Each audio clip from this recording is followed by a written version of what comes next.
This is so classic. After the Democrats were like resoundingly rejected in the last election, they're overhauling, but not in the way that like literally every normal person on earth thinks they should. Kamala lost because she was too far left. So what does the new vice chair of the DNC do? He goes on CNN to complain about the problem that he and people like him helped create. What's his plan to deal with our 27% approval rating? That's my question to him. The fact of the matter is right now, our party is in a crisis. We are seeing people lose faith in our party. They're losing faith in democracy across the country. And we need to make sure that we're getting people to vote for Democrats, not simply because we're not Donald Trump, but because we have a better message, a better option for them. Not simply the less bad of two options, as I think Carville tries to promote when he says, well, we just shouldn't say anything. Carville believes in a politics of being timid, of hiding. I believe in fighting.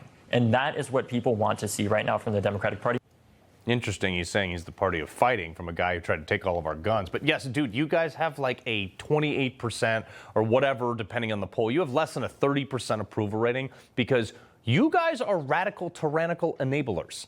Your senators, okay, are now, and 3 congressmen now too, are going down to El Salvador to share gelato with the wife-beating gangbanger that they deported. You jammed men into women's sports. You let millions of unvetted illegal immigrants in that raped, murdered, imported drugs, and caused a mass housing crisis. You're teaching children how to be trans in school. Don't even get me started on what you guys did and tried to do during COVID. I will never forget the circus of that nonsense.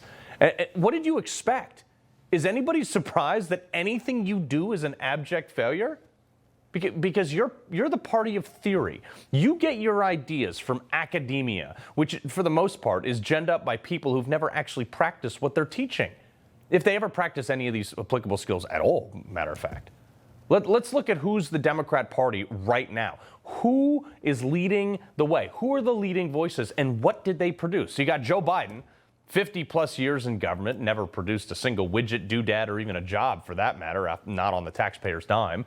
His Veep, who was apparently still a frontrunner now, even for another round in 2028, she may run for governor. Who knows? It's a disastrous state anyway. She can have it. Kamala Harris went from DA, where she, apparently many people said that she would spend not the needed time on cases and flounder them. She let criminals out on the street with like super lenient plea deals to hurt more people. She climbed the ladder all the way up to vice president, never delivered, never had a deliverable in her entire career. Heck, she couldn't even deliver a speech. AI is kind of a fancy thing. It's, first of all, it's 2 letters. It means artificial intelligence. We should not be burdened by things the way they've always been. We should be looking to what should be. So the importance of community banks is they are, as they are called, they're in the community. You think you just fell out of a coconut tree? I kind of miss having that every day on the campaign trail to make fun of, but, not really. Then you've got Jasmine Crockett. She, if you can believe, was an attorney, a public defender at first, who then moved to her own practice and then took over 400 pro bono cases specifically for Black Lives Matter activists. I guarantee you they were not pro bono in the end. She probably got paid somewhere for that because she had to keep the lights on. Could you imagine if you ended up with her as your attorney? I would get my affairs in order, getting ready to go to jail. And the guy who you just heard from, David Hogg, the DNC vice chair, he's barely old enough to get a rental car, and he's taking $20 million to defeat reliably blue districted, long-serving Democrats. I mean, talk about not understanding an ROI. He's never had a job, ever. He got accepted to Harvard with epically low scores comparatively. I mean, what other white guy got into Harvard with the scores that he got? I bet it's about 0. He comes out of school after making hay about taking my guns away from me and other law-abiding citizens, found some dumb political action committee, paid himself 6 figures to travel around the country recruiting young people to run for office, and after $8.5 million spent, the only thing they can show for it is getting the first openly gay state senator elected in Texas. I mean, bravo, dude. He used DNC donor list, by the way, to garner a lot of the money for his own PAC. I bet that made a ton of people real happy. Another rising star, he's been around for a while, but Gavin Newsom, he hasn't met a failed government program that he didn't love. He cleaned up the streets of his own cities for the Chinese president. Wouldn't do it for the taxpayers, but he did it for the Communist Party. Bankrolling hospitals to pay for illegals' health care. Building rail bridges to absolutely nowhere. Failed green energy projects. He's got crime and drugs and high taxes. The #1 state in the U.S. for a business exodus. He's the guy you're putting out there? Okay.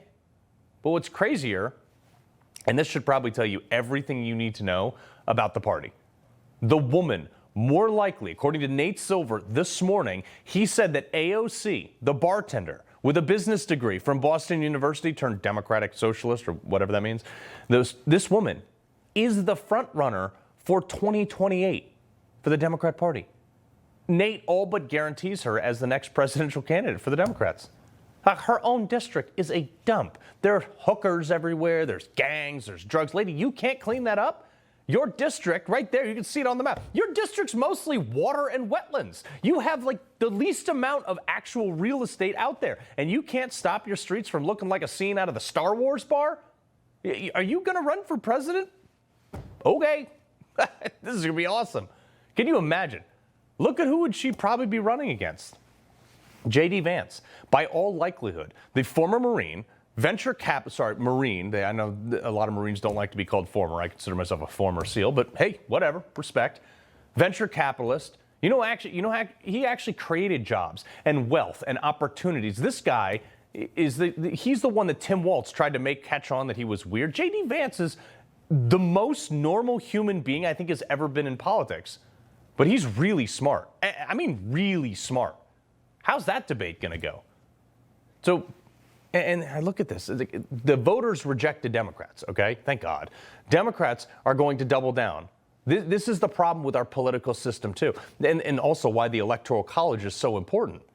Because there's no blue states. Only blue cities that sometimes have more population than the rest of the state. And the values of somebody who lives in a big city, doesn't own a car, there's not a single gas station anywhere near most people in the city, like here in Manhattan. So most people in the cities don't even see gas prices. They live in high-rise concrete buildings that are maintained by a superintendent, walk or take public transportation to work, live in a 400-square-foot box, and have absolutely no connection to the means of production of the products they consume. Versus people who own a home and maintain it themselves. They drive a car every day, so they have to fill up their gas tank. They maintain land. Many plant crops and grow their own food. They hunt. Vastly different lifestyles. And the Democrat Party has dwindling support outside the cities. West Virginia didn't have one single county go blue. Remember, Joe Manchin was from there, the Democrat senator.